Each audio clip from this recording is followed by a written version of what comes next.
दोस्तों, आज पेश है मूर्ख जमींदार। ये कवर चित्र है। बहुत समय पहले रामपुर नाम के एक छोटे से गांव में गोपाल नाम का एक मेहनती किसान रहता था। वह बहुत बुद्धिमान था। रामपुर की बुद्ध दिमाग जमींदार जालिम सिंह को फूटी आंख न सुहाता था, जबकि वह गरीब लोगों गोपाल के प्रयास से बहुत प्यार करते थे। लेकिन गोपाल हर दिन दीन दुखियों की मदद के लिए सदैव तैयार रहता था। मुझ गरीब को खुद दे दो गोपाल भैया, यह लो चांदी का सिक्का, बस यही बचा है मेरे पास। और जब एक बार जमींदार जालिम सिंह को लगान वसूल करने रामपुर आया, क्यों बेसुसरे फसल काट कर बेच खाई, बित्ते भर पेट में डाल ली और सब कुछ। लगान के पैसे कौन देगा, तेरा बाप। आह, क्षमा करो माई बाप, इस महीने बेटी की शादी बहुत खर्चा हो गया, मगर पाई पाई चुकाते कर दूंगा। अबे बेटी के ब्याह करने की जरूरत क्या थी, जब लगान के पैसे पास ही नहीं है थे। पाई पाई चुका देगा, मगर मगर चुकाएगा कहाँ से। कमबख्त सड़क जाकर अपने बाप से मांग कर लाएगा। निकाल लगान के पैसे, वरना हड्डी पसली तोड़ दूंगा तेरी। लालू मार मार कर इस बालू का बना दे, धुन डाल रेत की तरह, और हड्डी पसी तोड़ डाल इसकी। देखता हूँ कैसे नहीं देता लगान के पैसे। हाय मार डाला, हाय मर गया। और नदी जमींदार जालिम कमजोर बूढ़े किसान का बोला को कब जाने कब तक अपने कारीगरों से पटवाता रहता कि ठहरिए भोले भोला चाचा, लगान की रकम अदा कर देता हूँ, यह लीजिए लीजिए। मगर आई मगर तू कौन है, दाल भात में मूसल चंद यानी कबाब में हड्डी। मेरा नाम गोपाल है और रामपुर का सबसे ज़्यादा लगान आपको मेरे ही द्वारा जाती है हजूर। यानी तू बड़ा लखपति है, साहब हो रहा है। अबे मच्छर भोला भोला का लगान भला हम तुझसे क्यों ले, हमें क्या भिखारी समझा है तूने। नहीं बाप, नहीं हजूर, वो क्या है कि आप भोला चाचा को पीट रहे थे, इसलिए मुझे दया आ गई। क्या कहा, दया आ गई। बड़ा दयालु धर्मात्मा बनता है तू, क्या समझता है दया हम क्या हम नहीं कर सकते। जावे भोला, भाग जाए, हमें तेरे लगान के पैसे माफ किए। धन्य धन्य धन्यवाद माई बाप। और क्या मैं आपकी पिटाई और भी नहीं करोगे आप। कहा ना, जा दफा हो जा। रही पिटाई की बात तो मेरी, हम तेरी क्या तेरे बाप की भी कर सकते हैं जब भी हमारा दिल चाहेगा। ही मेरे बाप को नहीं मार सकते आप माई बाप। मुझे चाहा जितनी बार मार लीजिए, लेकिन मेरे बाप को मारना के लिए खुद आपको भी मरना पड़ेगा। वो बेचारा कब कराम जी के पास जा चुका है। खामोश। इससे पहले जमींदार जालिम सिंह क्रोध फिर से कहर बनकर उस पर टूटता बूढ़ा कमजोर भोला सिर पर पांव रखकर भाग लिया। उधर जमींदार जालिम सिंह को गुस्सा गोपाल पर टूटा। क्यों बे गोपाल, तू माल बहुत माल हो गया है तेरे पास, कमबख्त खाल खींच लूंगा अगर फिर कभी किसी के हाल पर तरस खाया तो। जी दफा हो जा यहाँ से। और जमींदार गोपाल सिंह का रौद्र रूप देखकर गोपाल भी वहां से खिसक लेने में ही खैरियत समझी। और जब वह चला गया तो एक बात बोलूं मालिक। बोल, तू भी अपने मुंह के ढक्कन खोल, बक दे के जो बकना है। मालिक, यह गोपाल कोई कंगाल नहीं है, यह बड़ा माल है इसके पास, इसलिए मुफ्त में लोगों को लौटाता रहता है, सबसे वाहवाही वाहवाही पाता रहता है। क्या कहा, बहुत माल है कंगाल, इस कंगाल गोपाल के पास। हाँ मालिक, देख नीरई आंटी में कैसे थैली निकाली और खन खन बज रही थी। खन खन गोपाल, उस खन खन गोपाल को टन टन गोपाल बना दिया तो मेरा नाम भी जमींदार जालिम सिंह नहीं। कम वक्त लोगों पर दया दिखाता है, वाह वाही पाता है, गुर्र किट किट किट किट किट। और फिर दिल और फिर दिल में ठान कर वह किसी भी तरह गोपाल को ठन ठन गोपाल यानी कि बिल्कुल कंगाल बनाना है। जमींदार जालिम सिंह ने अपने लठैत करिंदों और रामपुर के प्रस्थान किया, मगर गोपाल भी किसी से कम न था। जमींदार जालिम सिंह ने मुझसे चिढ़ गया है, वह देर सवेर मुझे किसी न तरीके से नुकसान पहुंचाने की चेष्टा करेगा, मुझे सतर्क रहना चाहिए। और रामपुर के पास घना जंगल था, जहां अन्य बहुत से लोग जीव जंतुओं के अलावा लोमड़ियों की भरमार थी। गोपाल के दिमाग में एक तिगड़म आई और वह जंगल में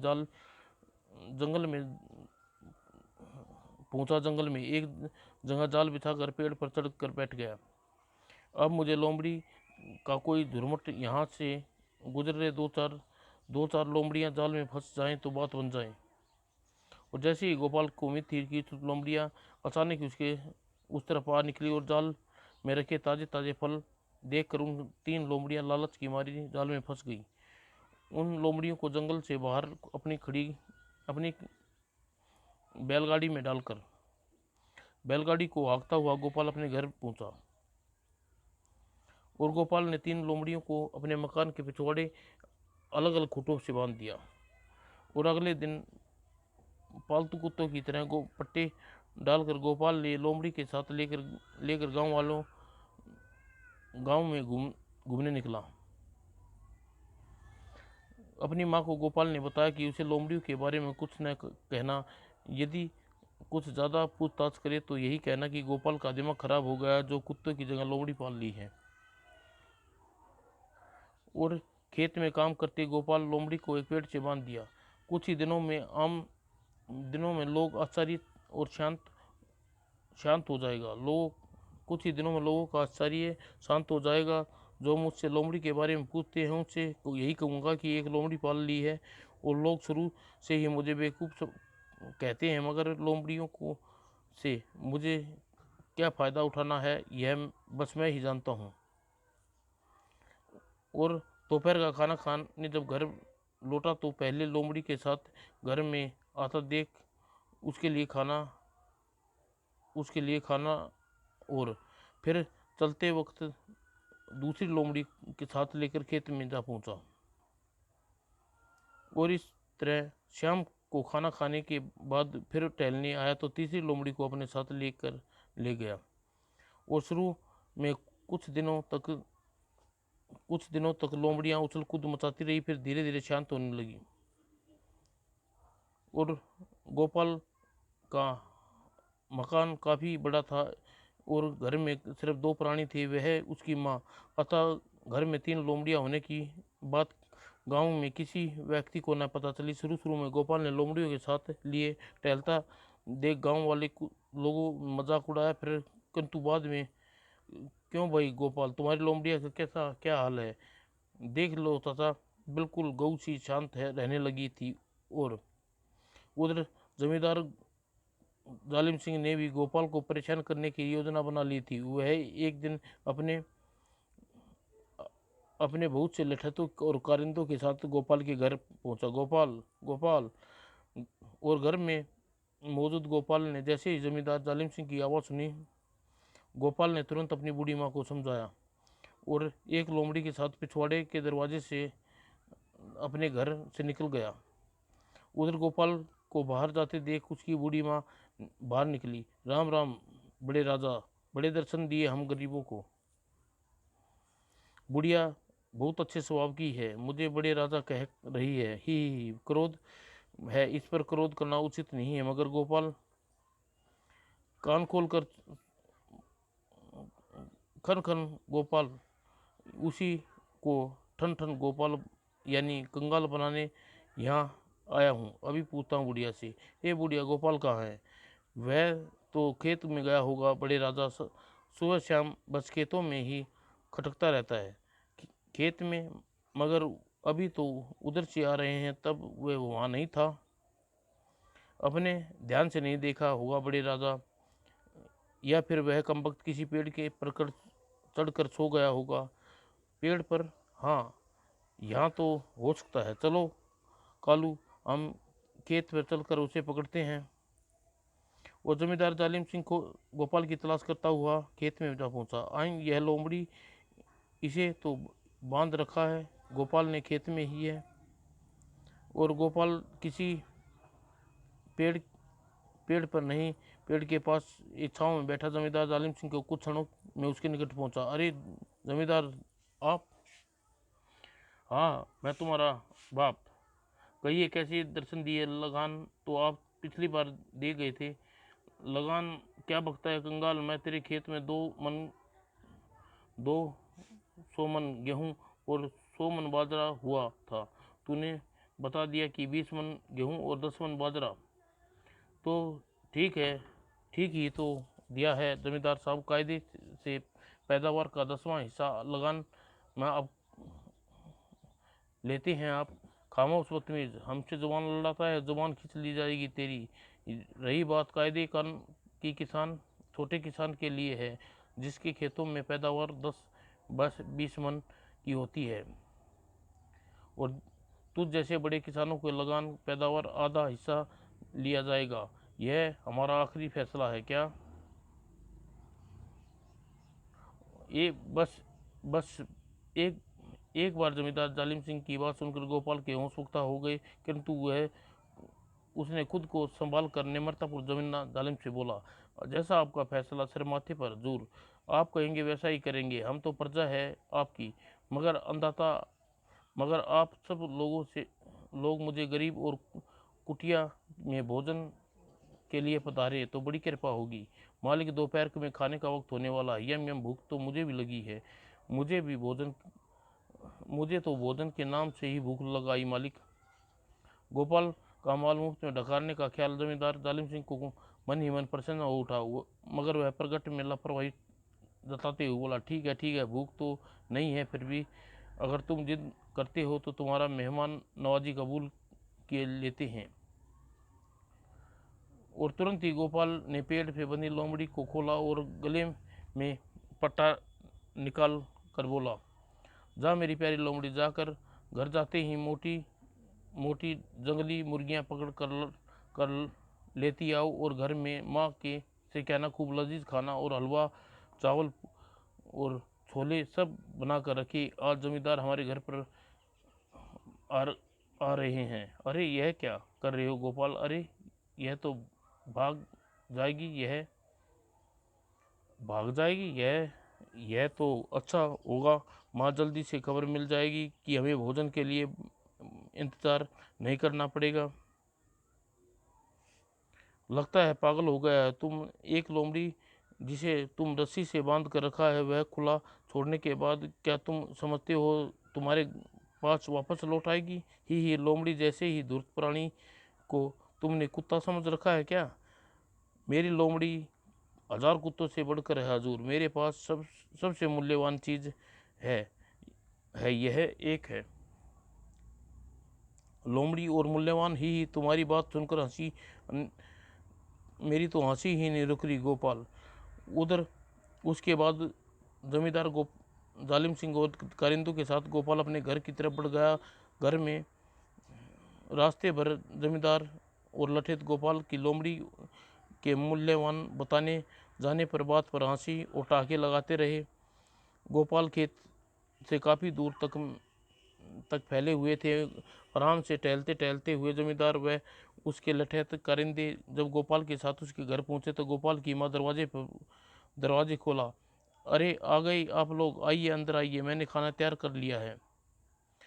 उस दिन जमींदार जालिम सिंह के लठैत और कारिंदों को गोपाल ने खूब छकाकर भोजन किया। अरे वाह, मुर्गी लाजवाब, हलवा पूरी, चावल छोले बेहद स्वादिष्ट बनाया है गोपाल, मगर तुम्हारी लोमड़ी नहीं दिखाई दे रही, जरा दिखाओ। और पहली लोमड़ी तो गोपाल जंगल छोड़ते ही जंगल में भाग गई थी, लेकिन गोपाल दूसरी लोमड़ी को लेकर जमींदार जालिम सिंह के सामने ले आया। अरे वाह, तुम्हारी लोमड़ी तो बड़े काम की है, क्यों क्यों ना तुम इसे मुझे बेच दो गोपाल। नहीं, यह लोमड़ी मेरे लिए बेहद मूल्यवान है, मैं इसे हरगिज नहीं बेच सकता। क्या बकते हो, लोमड़ी तुम्हें बेचनी ही पड़ेगी, यह तो हमारा हुक्म है, बदले में हम तुम्हें मुंह मांगी कीमत देने को तैयार हैं। उफ, ये मैं क्या करूं, आपका हुक्म टाल भी नहीं सकता। लेकिन लोमड़ी को मैंने एक साधु से अपनी जिंदगी भर की इकट्ठी की जमा पूंजी देकर खरीदा था। पूरे 1000 सिक्के दिए थे चांदी के, और एक लोमड़ी के बदले इतने सिक्के आप भला मुझे कहाँ देंगे? क्यों नहीं देंगे? हमें कंगाल समझ रखा है? चांदी 1000 चांदी के सिक्के हमारे लिए कौन सी बड़ी बात है? यह लो, यह अभी लो। शुक्रिया माई बाप, एक दया बनाए रखना मुझ गरीब पर। लगान का बोझ न बढ़ाना। वैसे भी आप मुझे अधिक लगान लेंगे तो गांव वाले आपको जालिम अत्याचारी कहेंगे। ऐसा सुनकर मुझे बुरा लगेगा, बहुत बुरा लगेगा। ठीक है, हम तुम्हारी बात मान गए। अब हम खुश हो जाओ। और 1000 चांदी के सिक्के देकर एक मामूली सी लोमड़ी को मन ही मन खुशी से फूलता इतराता जमींदार जालिम सिंह वहाँ से चला गया। हे, इस लोमड़ी के बल पर मैं अपने यार दोस्तों को अच्छा रोब झाड़ दूंगा। और अगले दिन जमींदार बैठक में उसके यार दोस्तों की महफिल जमी थी। आई, यह क्या देख रहा हूँ? जालिम सिंह एक लोमड़ी को लिए बैठा है। इसके लिए अस्तबल में जैसे कोई जगह ही नहीं मिली तुम्हें। ही समझे, तुम लोग नहीं समझोगे। यह लोमड़ी बड़ी करामाती की चीज़ है। तुम लोग इसके गुण जानोगे तो दांतों तले उंगलियां दबा लोगे। छी, यह गंदी सी बदबूदार लोमड़ी भला क्या करामती करामत होगी? देखना चाहते हो तो देखो, तुम्हें लोमड़ी का चमत्कार दिखाता हूँ। लोमड़ी जालिम सिंह ने तुरंत लोमड़ी के निकट आया और लोमड़ी के गले से पट्टा आज़ाद किया। जाओ मेरी प्यारी लोमड़ी, कुछ जंगलियां मुर्गी पकड़ कर घर लाओ और मेरी पत्नी से कहना हलवा पूरी चावल छोले आदि तैयार रखी।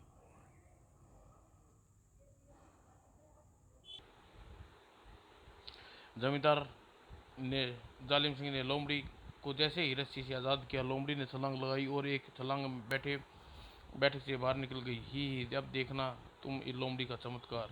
और जमींदार जालिम सिंह थोड़ी देर बाद अपने मित्रों के साथ हवेली के भीतर बाग में प्रवेश किया। और अरे सुनो, सब तैयार हो गया ना? सब कुछ? क्या सब कुछ? आई, अरे मेरी लोमड़ी मुर्गियां लेकर नहीं आई, उसने कुछ बताने को भी कहा था। सब कुछ कुछ बनाना है तुमने। हे भगवान, यह क्या हो गया? तुमने जब से वह लोमड़ी लेकर आई हो तब से तुम जैसे लोमड़ी का भूत सवार हो गया। जाने क्या क्या कह रही हो, मेरी कुछ समझ में नहीं आ रहा। तो क्या लोमड़ी ने तुम्हारे पास नहीं आई? तुम लोमड़ी की बात कर रहे हो? यहाँ तो कोई छिपकली भी नहीं आई। सत्यानाश हो, आए मैं लुट गया, बर्बाद हो गया, नहीं छोड़ूंगा गोपाल, नहीं छोड़ूंगा तुझे। गुंडे बदमाश उल्लू बनाकर लूट लिया भू। खन खन खन, मेरे हाथ से 1000 चांदी के सिक्के। क्रोध से बिखरा हुआ जमींदार जालिम सिंह अपने लठेतों के साथ गोपाल को अकल ठिकाने लगाने रामपुर की ओर चल पड़ा।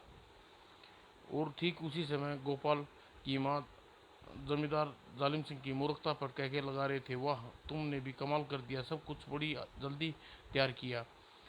हाँ, तुम योजना मेरे कान में फुसफुसा कर पिछवाड़े से निकल गए थे। मैं जमींदार और उसके लठे करिंदों को खेतों से विदा करते ये मेरी बताई चीज़ों बनाने रसोई में घुस गई। मगर सोच तो रही तो मैं यह रही थी, अगर तुम जमींदार और करिंदों के साथ नहीं लेकर आए तो सारा खाना बेकार हो जाएगा। मगर जमींदार उल्लू बनाने के ऐंठे गए चांदी के 1000 सिक्के तूने कहाँ रखे हैं गोपाल? हमारे पास भगवान का दिया सब कुछ है माँ, इसलिए मुफ्त के आए हाथ को 1000 सिक्के को मैंने गांव के गरीब और जरूरतमंदों में बांट दिया। और सब बहुत दवाई दे रहे थे। गोपाल उसी रात भोजन कर कुल्ला आदि करने के बाद अंगोछे से मुंह पहुंच रहा था कि बाहर निकल कंगाल, ओ गोपाल, निकल, मेरा मेरा माल खींच, वरना खींच लूंगा तेरी खाल। जमींदार जालिम सिंह की कड़कती आवाज़ सुनकर गोपाल घर से बाहर निकला। क्या बात है हजूर, लाल पीले क्यों हो रहे हैं मुझ पर? लाल पीले और के ताऊ, अभी तू काला सफ़ेद होकर निकाल मेरे चांदी के 1000 सिक्के। क्या कह रहे हो हजूर, मेरे पास अब उनमें से क्या बचा है? मैंने तो सब खर्च कर दिए। क्या? हाँ, अपनी लोमड़ी को मैं हाँ, आपकी लोमड़ी मेरे पास भाग आई। उस उसी इसीलिए इसी के जरिए कल मैं अपने चने की दाल और गोभी का परांठा नहीं खिलाया, इसलिए वह बड़ी नाराज़ थी। क्या चने की दाल और गोभी का परांठा? हाँ, शायद वह आपको बताना भूल गया कि उसकी करामती लोमड़ी के एक कटोरी चने की दाल और गोभी का परांठा रोज खिलाना जरूरी है। यही उसकी खुराक है। इतनी जरूरी बात तुम कैसे भूल गए, अहमक, बेवकूफ, गधे कहीं के। लोमड़ी लाओ तो हमारे पास, एक तो क्या, 2 कटोरी चने की दाल और गोभी के 20 परांठे इसे रोज खिला देते। न न न, बेफजूल खर्ची करने की जरूरत नहीं है माई बाप। लोमड़ी रोज बस इतनी ही खुराक भर खिला दीजिएगा, फिर देखिए कि उसकी करामात। ही बेकार में गोपाल पर नाराज हो रहा था। यह मेरा पूरा शुभ चिंतक है, मुझे फजूल खर्च करने के लिए मना कर रहा है। और फिर जमींदार जालिम सिंह गोपाल की आखिरी तीसरी लोमड़ी लेकर ला कर दी और वह एक बार फिर बेवकूफ बनकर खुशी खुशी लोमड़ी के साथ लौट गया। और गोपाल गोपाल तो तीनों लोमड़ी को रोज गोश्त खिलाता था करता था, किंतु जालिम जमींदार ने लोमड़ी के लिए विशेष चने की दाल और गोभी का परांठा बनवाया उसे खिलाने। ले पूछ पूछ मेरी प्यारी प्यारी रानी, रानी तूने चने की दाल और गोभी के परांठे खाने से नाराज थी ना, अब कभी नाराज होने का मौका नहीं दूंगा गुरु।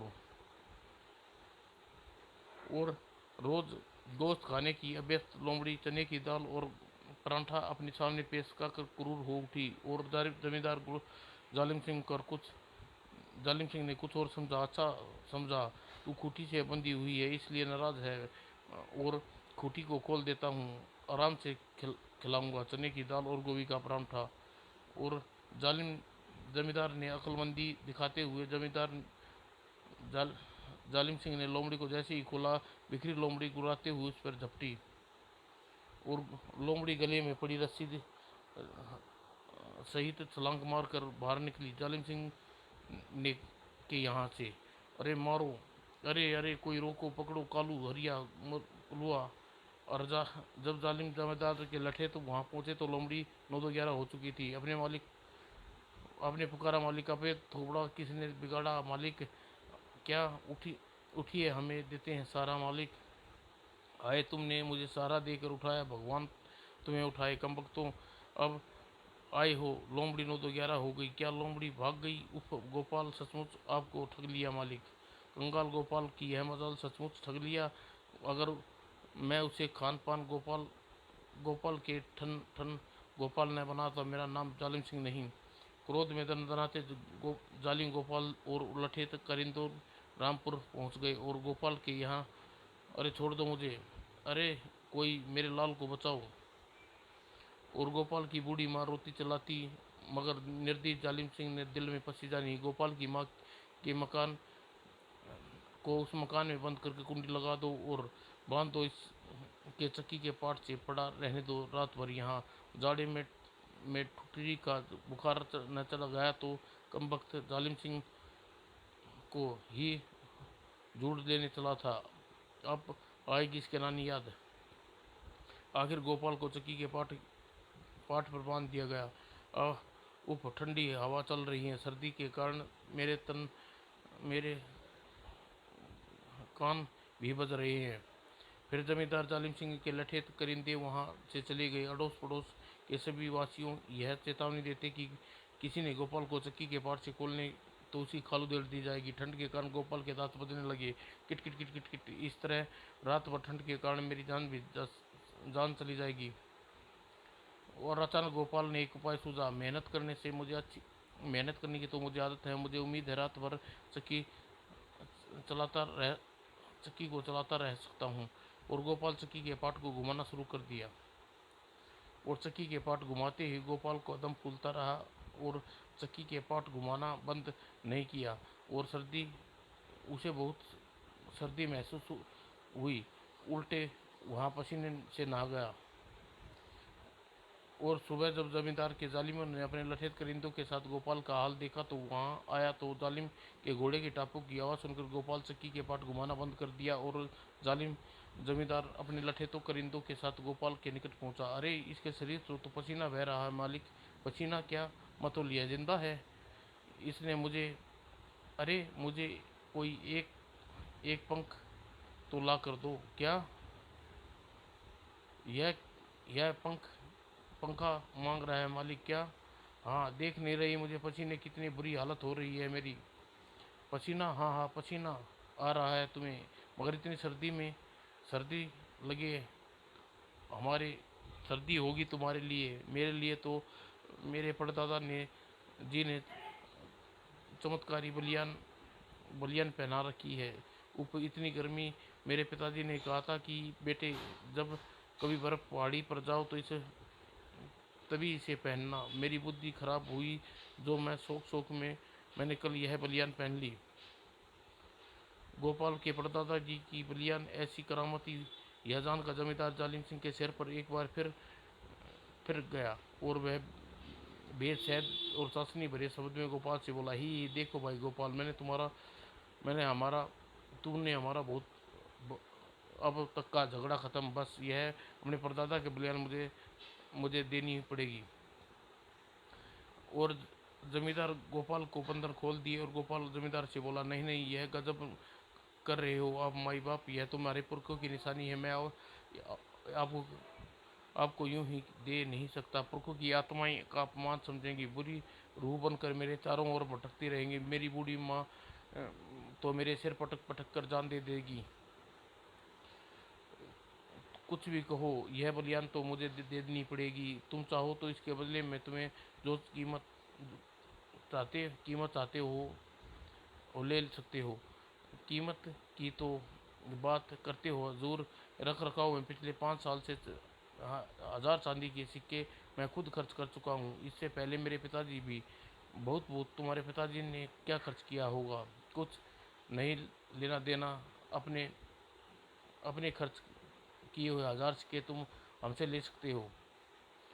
और फिर जालिम सिंह ने जिद करके गोपाल की हार स्वीकार करनी पड़ी, और अपनी बलियान जमींदार जालिम सिंह को देनी पड़ी। बदले में जमींदार जालिम सिंह ने बेच कर 1000 सोने के सिक्के दिए, और गोपाल की को दे दी। ये जादुई बलियान पहनकर मैं कड़कती ठंड में भी अपने दोस्तों को दूंगा। मेरे शरीर में बड़ी जान है। ही गर्मी सर्दी बरसात, किसी भी बात पर मुझे ज़रा भी असर नहीं हो सकती ही। और अब अगर मैं इसे बड़ी बदबू आ रही है, आज इसे धोने को धुलवा देता हूँ। और घर पहुँच कर रेर धोबीन फटाफट इस बलियान को धोकर चमचा कर दे। कल बड़ी सुबह सुबह इसे पहनना है मुझे। जी हजूर। वो धोबीन ने भोली भाली भली भांति रगड़ रगड़ कर बलियान को धोई, दूध जैसी उजली और सुखा दी। और दूध अगले दिन, हे क्या चमाचम उजली हो गई है बलियान। अब आएगा पहनने का मज़ा। बलियान पहनकर ठिठुर ठिठुरता देने वाली सर्दी में बड़े बड़े सवेरे जमींदार जालिम सिंह अपनी हवेली से बाहर निकल पड़े। हे देखो, हे जल रही हो सब। ओए, अगर यह सर्दी में आई मगर यह सर्दी क्यों लग रही है मुझे? आँची। और उधर जालिम सिंह के एक बार फिर उल्लू बनाकर चतुर गोपाल जमींदार से प्राप्त 1000 सिक्के फिर से जमींदार के जुल्मों के शिकार गरीब जरूरतमंदों को बांट दिए। और उधर जमींदार जालिम सिंह के गोपाल की पाबंदी लगा दी। पुरानी बलियान पहने सर्दी में ठिठुरता छींकता जहां से निकलता, लोग उसे देखकर हंसते खिलखिलाते मजाक उड़ाते। जमींदार के विश्वास करिंदा कालू लठेत अपने घर से जमींदार की हवेली आ रहा था। उसने अपने मालिक को दुर्दशा देखी तो, अरे मालिक, आप यह क्या, आपको जुकाम लग गया है या सर्दी हो गई है? ज़्यादा लग रहा है, बुखार बुखार आ जाएगा आपको। बुखार? आंसू? हाँ मालिक, लगता है कमबख्त गोपाल ने फिर आपको ठगा है क्या?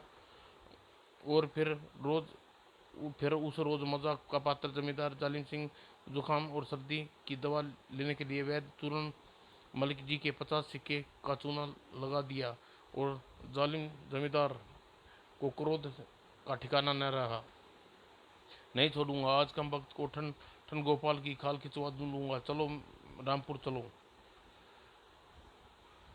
और उस दिन जमींदार जालिम सिंह की हालत कहीं जाने की लायक नहीं थी। उसकी वैद्य शिरोमणि चूना मल की दवा की अगली सुबह तबीयत सुधार कर दी।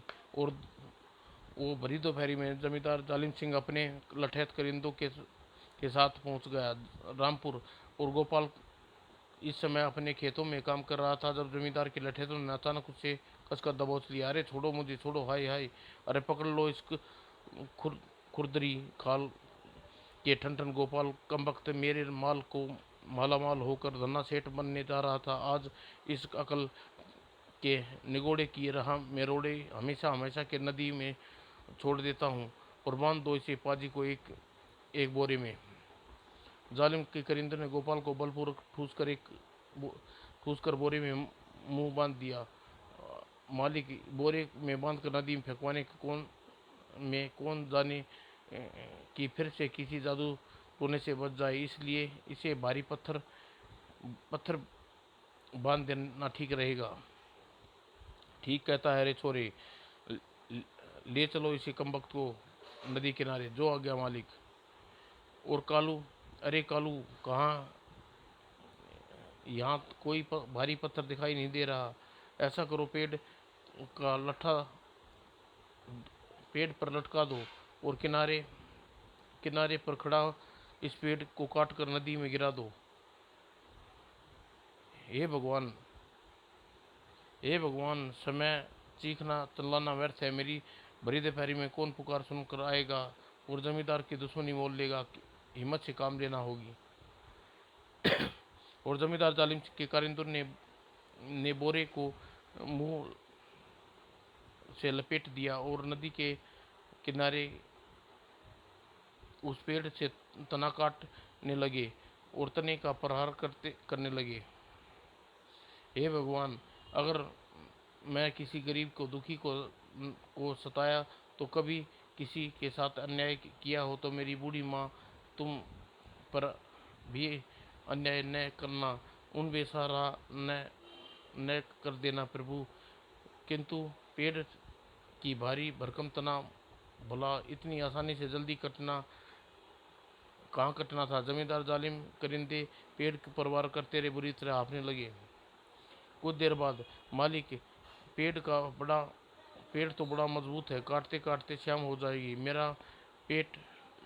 मेरा पेट की गुड़गुड़ करने जा रहा है। गुड़गुड़ की आवाज़ तो मेरे पेट से भी आ रही है।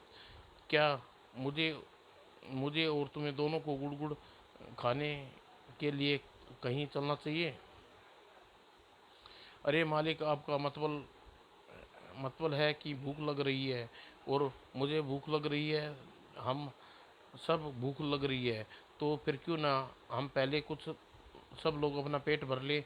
ठीक कहा, यम यम, यह तो बहुत अच्छा ख्याल है, मगर नदी किनारे क्या मिलेगा? तो आओ चले इस कम वक्त गोपाल के बाग बगीचे का माल हलाल किया जाए। और शायद गोपाल सा, गोपाल का शायद बाल बाका नहीं होना था, इसलिए किस्मत का मारा जमींदार जालिम सिंह के क्रूर और जुल्म गुस्साए वह कुबड़ा ससुर संयोग से नदी पार कर जालिम के क्षेत्र में नौका द्वारा रामपुर के किनारे आ गया। मेरी बेटी का जमाई मेरी मेरी बेटी और मेरा जमाई पक्का लालची है। मेरी नालायक पत्नी के घर लौटाऊ कितना सारा सामान दे दिया। मेरी बेटी दामाद के लिए वैसे कहती है तो ठीक है, हमारे बाद हमारी दौलत बेटी और दामाद की ही तो है, पर वो तो हमारे बाद होगी। आए, यह क्या पेड़ पर बोरा लटक रहा है? और गांव में यह नौका खोए आने की आवाज़ गोपाल ने भी सुनी और बोरे में हाथ मारने लगा और जैसे नदी पार करने वाले ध्यान उसकी ओर आकर्षित हो जाए। ओए, यह बोरे में तो कोई है। कौन है बोरे में? अरे, गोपाल ने जमींदार के ससुर की आवाज़ तुरंत पहचान ली। अरे मैं हूँ, आपके अपने कुबड़ का इलाज करवा रहा हूँ, अपने कुबड़ का इलाज कर रहा हूँ। क्या कहा? कुबड़ का इलाज? हाँ, जादुई पेड़ है और जिस बोरे में बंद हूँ वह जादुई बोरा है। इस बोरे में कोई आधे घंटे इस पेड़ पर बंधा रहे तो उसका कुबड़ ठीक हो जाता है। क्या तुम सच कह रहे हो? थोड़ी देर बाद आप खुद देख लेना, मेरे घर वाले आकर इसी समय मुझे जादुई बोरे से लेने आते होंगे। आखिर यह जादुई बोरा वापस भी तो करना है। वैद्य शिरोमणि चूड़ामन जादुई बोरे को कुबड़ ठीक करने के लिए 500 चांदी के सिक्के लेता है। क्या वह चूड़ामन इस बारे में मुझे तो कुछ नहीं बताया। तुम कब तुम अभी फिक्र की जिक्र ही नहीं आया होगा। आह, ओह, जरूर यही बात हो रही होगी। सुनो भाई, तुम 250 चांदी के सिक्के लेना और मुझे इस कुबड़ अपना कुबड़ इस बोरे द्वारा ठीक कर लेने दो, और हम दोनों का ही फायदा होगा। ख्याल तो बहुत अच्छा है, इसलिए तुम मेरे घर वालों को यहाँ लौटने से पहले मुझे पेड़ से उतार देना पड़ेगा। और संयोग की बात है, तभी जमींदार जालिम सिंह कुबड़ी ससुर की निगाह निकट पगडंडी पर गुजरते दो व्यक्तियों पर पड़ी। जालिम सिंह ने कुबड़े ससुर के उन दोनों व्यक्तियों को डांट फटकार कर पेड़ पलट के बोरा उतरवाया। जल्दी ही, अब बोरा खोलो, जानते नहीं कि यहाँ जमींदार जालिम ससुर हूँ, एक की खटिया खड़ी कर दूंगा। और बोरा खोलने के बाद राहगीर चले गए तो जमींदार ससुर गोपाल से बोला, अरे वाह, तुम्हारा तो कुबड़ बिल्कुल ठीक हो गया है। वाह भाई, जल्दी ही मुझे भी बोरे में डाल दो, पेड़ पर लटका दो। हाँ, तुम्हें 250 चांदी के सिक्के अपना कुबड़ ठीक होने के बाद दूंगा। तब तक तुम मेरी नाव की रखवाली करना, ध्यान रहे कोई गड़बड़ी ना हो। याद रखना, मैं यहाँ के जमींदार का ससुर हूँ। और गोपाल ने जमींदार जालिम सिंह के ससुर को जैसे तैसे बोरे को पहले की तरह पेड़ पर लटका दिया, और सुमैन उसकी सहित नाव सहित उसे नाव सहित नदी के रास्ते से निकल गया। और जब पीछे जमींदार जालिम सिंह और लठेत अन्य कारीगर बाग में पहुंचे तो फल खाकर वापस लौटे। हा हा, अब कमबख्त का क्रियाक्रम कर दो, पेड़ को गिरा दो नदी में। और ये आवाज़ तो मेरे दामाद जमाई राजा की है, तो क्या उन्हें मुझे मानना चाहता है? मगर मैं यहाँ यहाँ कहाँ आ गया? काट दो, गिरा दो, शाबाश। अरे यह क्या कर रहे हैं जालिम, मैं तेरा ससुर हूँ। अरे मुझे काट किस अरे किसे कटवा रहा है? हाय, कैसे गिरा रहा है? अरे ये कमबख्त ठन ठन गोपाल मेरा ससुर बनने वाला चला है। अरे कालू, लगा दे दो चार जोर की हाथ और भेज दे ससुरे को ससुराल। और अरे जमाई लाल, कुछ तो करो ख्याल, आखिर तुम्हारा इकलौता ससुर हूँ। बू हो हे हो आ, ख्याल ख्याल तो अभी ससुराल की मछलियाँ करेंगी मेरा, यानी ठन ठन गोपाल खूब प्यार नोच नोच के खाएंगी तुम्हारी चमड़ी, अब मज़ा आ जाएगा। बेचारा जमींदार जालिम सिंह का कुबड़ा ससुर अपने दामाद की नासमझी के कारण नदी में समाधि लीन हो गया, जबकि सारा माल संभाल गोपाल एक बार फिर आराम से घर पहुंचा और अपनी माँ को सारी बात बताते हुए आराम से लंबी तान कर सो गया। और फिर एक दिन गोपाल ने बहुत सी बतखें खरीदी और एक बड़ा पंजरा बनवाया। बतखों को इकट्ठी कर दो शानदार घोड़े में जोत जानबूझकर बड़ी शान से अपनी घोड़ा गादी हाँकता हुआ जमींदार जालिम सिंह की हवेली के सामने गुजरा। और जमींदार जालिम सिंह ने जैसे ही देखा, हे, तुम गोपाल हो, मगर तुम तो मर गए थे, तुम खुद मैंने नदी में गिराया था। नेक आदमी ऐसे नहीं मरा करते जालिम जमींदार जी। और फिर आपने मुझे नदी में धकेल कर मुझे बहुत कर खुश खुश दिया है, खूब खुश खुश दिया है मैंने मैंने और क्या, आपने मुझे नदी में फेंका नहीं होता तो मैं राजा वरुण देवता से मेरी मित्रता न होती। और कितना सुंदर महल था उसका, कितनी सुंदर सुंदर अप्सराएं थी वहाँ, हीरे मोती। वरुण देवता बहुत कुछ देना चाहते थे मुझे, मगर मुझे एक सफ़ेद बतखों की बहुत प्यारी लगी, उन्हें ही लेकर यहाँ आ गया। बेवकूफ़ बेवकूफ़ गधे, अव्वल दर्जे के तुम लोगों जिंदगी में कभी तरक्की नहीं कर सकते। तुम्हारी जगह मैं होता तो ढेर सारे हीरे और दो चार अप्सराएं लेकर आता जल देवता से। खैर, अब जब बिगड़ा क्या है, क्यों न मैं भी एक बार जल देवता से भेंट कराऊं। और मूर्ख जमींदार जालिम सिंह की बातों में लोभ में अंधा हो गया और तुरंत उसने अपकारी धंधों को बुलाया। तुम मुझे फौरन तुम लोग मुझे फौरन एक बोरे में बांध कर एक बड़े से पत्थर से बांध कर इस स्थान पर नदी में फेंक दो। मगर मालिक, खामोश, कुछ अगर मगर नहीं सुनना चाहता। तुम्हारी हमारी आज्ञा का पालन करो। भला किसकी मजाल थी जो जमींदार के जालिम सिंह को आज्ञा का पालन ना करता। जमींदार जालिम सिंह के कारिंदों ने वही किया जैसे जालिम सिंह ने कहा। भारी पत्थर को ढूंढ कर लाए और जालिम सिंह को पत्थर सहित बोरे में बांध कर नदी में धकेल दिया। हे और जब ढेर सारा धन, हीरे, अप्सराएं लेकर लौटूंगा तो मेरे घर वाले, यार दोस्त, सभी नौकर चाकर आंखें सुंधिया जाएंगी, आंखें फटी की फटी रह जाएंगी। और जालिम सिंह के करिंदे अपने मालिक को नदी से बाहर आने का इंतजार करते रहे, मगर का कोई जब घंटों तक नदी से बाहर नहीं आया तो शाम होने के साथ ही ठंड के कारण उनका सिर अकड़ने लगा। धीरे धीरे अपने एक एक करके वह नदी किनारे से दूर खिसकने चले गई। और मूर्ख वह अत्याचारी जालिम जमींदार फिर किसी को कहीं दिखाई न दिया। उसके कुबड़े ससुर का भी हाल किसी को मालूम न हुआ। और एक दिन गांव की एक सुंदर लड़की के साथ गोपाल ने बड़े धूमधाम से विवाह हुआ।